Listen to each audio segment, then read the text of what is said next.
That's my thoughts, that's my ways, that's my attitude, I'm looking sideways. That's my thoughts, that's my ways, that's my attitude, I'm looking sideways. Hi, I am Icy Kendrick, also known as Icy the Medium, and if you are familiar with the Covenant of Christian Witches community, my initiated high priestess name is Queen Maremi. Now, in this video, I'm going to be talking about 3 ways to awaken your psychic abilities. And while there are many different techniques, especially if you have my book, How to Develop Your Psychic Abilities and Mediumship Development Journal and Workbook, you already have many of my tips. But there are 3 key tips that will trigger, activate, and awaken your inherent psychic abilities. Okay? Before I get into what these 3 tips are, I wanted to share this quote that I noticed about intuition. Okay, so this quote says, "Intuition is a very powerful thing, more powerful than intellect." This quote is from Steve Jobs. And the reason I wanted to read this quote is because I am someone who, if you are this way, or you know someone this way who are very intellectual with the way that they think, the way that they understand things, the way that they process at times. So being that, to me, it usually takes mental stimulation to see this quote by Steve Jobs, someone who was someone that's a creator, someone that has put time and effort into developing a form of technology for the use of worldwide. To have this person say intuition is a very powerful thing, more than intellect, was very profound for me. And so I wanted to share that quote so you guys can kind of get the understanding of what that means for us as a people. So let's go ahead into the 3 tips. The first tip is to acknowledge. You must acknowledge that you are a spirit having a human experience. And if there's any doubt in you, I want you to go ahead and lift your arm and go. You felt that, right? Like, you felt it, but you couldn't see it, yet it was there, right? What does it mean to be a spirit having a human experience? It means that you physically live in this 3-dimensional realm. You have a body, a physical body. Some refer to as a soul, like the soles on your shoes that house your spirit. And because of this, knowing, if you're going, from biblical references, it says in the book of Genesis that our very breath comes from God. Our breath is the breath of God, which gives us the essence and the awareness to be humans, to be spirits having a human experience breathed into this 3-dimensional realm. You must acknowledge that you're a spirit. You must acknowledge that you live in a world that is more than 1 dimension.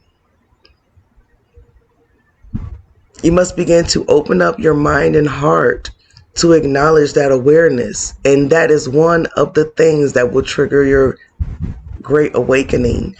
Having the acknowledgement that we exist in a world that has things we can see, things that we cannot see, things we can feel, things that not everybody feels, using the different forms of clairs in our lives. So acknowledge. You must acknowledge you are a spirit. You must acknowledge you have intuition. You must acknowledge that you are capable of possessing psychic abilities and spiritual gifts. All right, let's go to tip 2.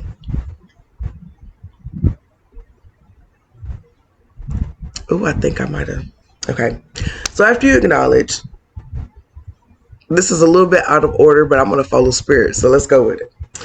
Now you must accept. Okay. To accept that you have these gifts, there are a few different things that I usually discuss with my clients when they're getting ready to open up, develop, mature, or explore their psychic abilities and divine gifts.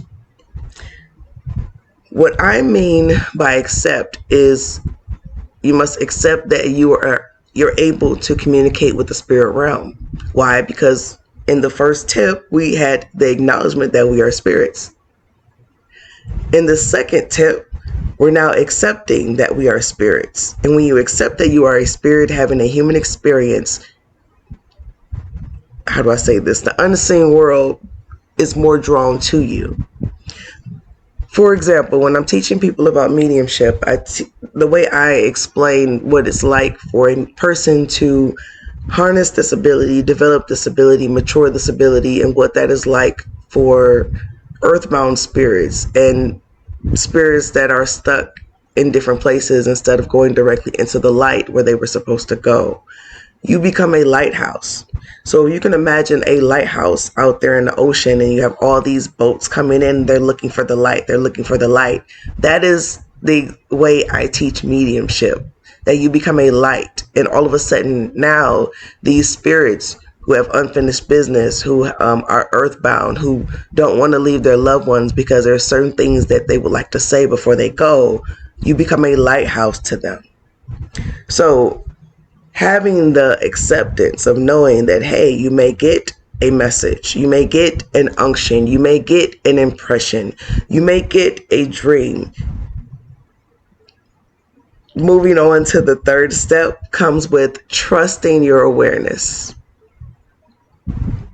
You must trust your awareness. So what does that mean? Let me see. How would I describe trusting your awareness? You know what? First of all, many people don't even realize that most mediums are first skeptics. And then there becomes this scientific process of finding out, was this real? Was this make-believe? Was this fake? Did I eat too much fatty meat? Am I tripping? Am I crazy? Right? To me, that journey was very fun. You know, I'm a life path 3, so I really got to embody my childlike curiosity and my creativity. So a couple different things I would do, like if I wanted to communicate with God before bed, and I chuckle because I didn't realize this is very, very similar to many other cultures all doing the same thing, calling it something else. But I would get a glass of water, I would sit it next to my bed, and I would write out my petition. I would write out my intention. What did I want to say? What was the point of me asking for that communication? I would write out the things that I would hope to discuss. Then after, I would slide this underneath my glass of water, saying a quick prayer, and then I would go to sleep. 9 times out of 10, a meeting happens. If it doesn't, I suggest you try it again. You should have an experience within the first 3 to 4 tries. Guarantee. The first 3 to 4 tries. So for me, I was actually born in a very strong, heavy Christian family. But it was a Christian family who was very open to deliverance ministry and operating in your spiritual gifts. So while fasting and praying, I was directly seeking out, okay, God, come to me, speak to me, show me myself. What is my gift? What capacity do you want me functioning in? And so when I started to get spirit communication and spirit activity within the church, I was very confused at first. I was like, ooh, that's what we was taught not to do, not to talk about, right? And then, I started to rationalize it. Well, let me test, because if I'm seeking God, and if I'm fasting, and if I'm praying, God would not give me a gift that would hurt me. God would not punish me for seeking his face, because we know that in the scriptures it says, knock and the door shall be open. Seek me and I'll be seeking you. So I began to accept the different experiences that I was having. Like I would be at church and say there's an altar call going on. So in altar call, growing up in deliverance ministry, we were told when spirits are being casted off someone else, you better be praying, because them spirits are going to be looking for a place to go to. They're going to be looking for a new house. So, like, when I'm talking about penning scriptures on babies, okay, I'm talking about some real heavy duty deliverance ministry. And so I remember one time I bowed my head to pray. And as I was praying, unconsciously, I was doing this in the church in front of everybody. Like I was just casting this ball of healing energy that was going to be released and just dispersed out. Unconsciously, I was doing that, but inside my mind, I was praying. I said, God, I know you're going to heal. I know you're going to deliver. I know you're going to set free. But physically, I was doing this. And as soon as I realized that that's what I was doing, I remember grabbed my hands like, oh my gosh, did anybody see me? Did anybody see me doing that? Because it was very unconscious. It was not intentional of, oh, I'm going to conjure up this healing ball. It wasn't intentional at all. And so at first, it kind of freaked me out. He had my hands, kind of, sat down, kept praying, of course, because I didn't want to take no spirits home with me. And I think that's what really triggered me going harder with wanting to know for sure what's going on with me. What is happening with me? Why am I experiencing these different things? And for those of you who didn't know me before, like I was the person who went to church almost every day. Not that, at some points I was forced to go with my parents or with my grandma, but I learned to love it. I learned to love going to church. I learned to love learning about deliverance ministry, having all night shut-ins, prayers, tearing services, the whole nine, right? To the point where if it was my birthday, I was looking for a good revival to go to because I wanted to see an active move of God. I wanted to see, y'all don't understand. I loved it. So I'm trying to understand, okay, every medium is first a skeptic because you automatically want to say, nope, I'm just crazy. You automatically want to say that because you're sensing and picking up things that not everybody else is picking up. You're having experiences that not everybody else is experiencing. And not to say that you're special, because I have a theory why some people come in as really strong mediums and why some have psychic sensitivity, but not necessarily full-blown strong psychic abilities. I have my theories on that, right? I have my theories on that. So I actually believe when it comes to being a medium, a psychic medium, a divine healer, it comes from having many, many, many other lifetimes where you either, how do I say this? I don't want it to sound bad. I would go as far as to say mediums are made to heal and correct karma. I'll say that. That's what I consider like a non-threatening way to say. So if you know someone, like that was the whole purpose of me creating my group Persephone's Veil, because I've heard different stories of people feeling like, no, they were just crazy, they were out of their mind, nobody believed them, so they would kill themselves. And I said, no, that doesn't have to happen. Because no, that doesn't have to happen. And it really hurt my heart. So when I created my school, Persephone's Veil Mediumship Circle, it was an invitation to invite people who are having psychic abilities and are not sure what to do with those psychic abilities. Baby, you got to develop them. Just like Jonah the prophet in the biblical Bible. When you have certain gifts and abilities, it is not just for you. That's why I say mediums, you become a medium to heal karma. Mediums, let me slow down.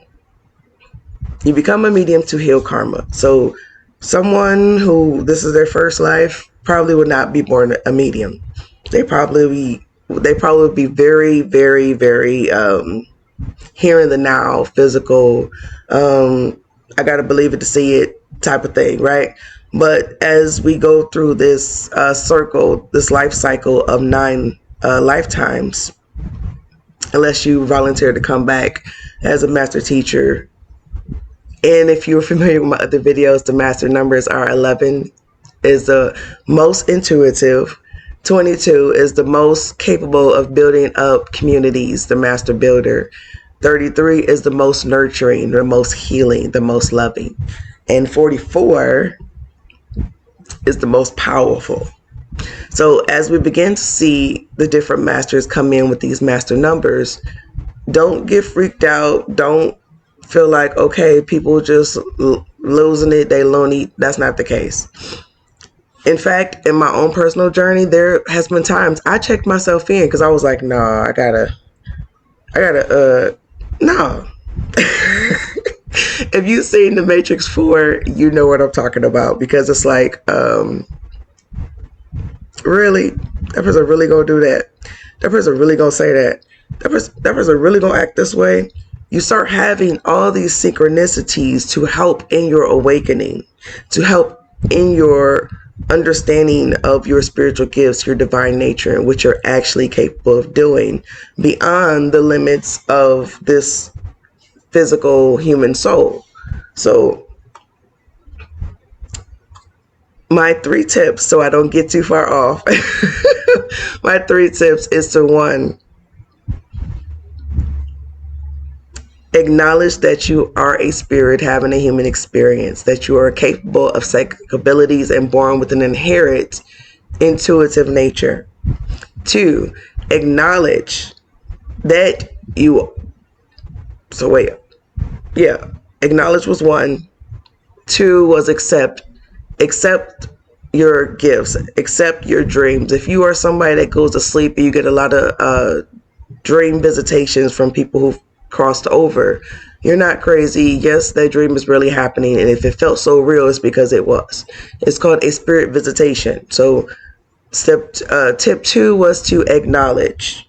No, it was to accept your abilities, accept what you're capable of doing, accept that you are a spirit having a human experience. And tip 3 is to trust your awareness. So when I first started as a medium professionally, I really got into the habit of vomiting information.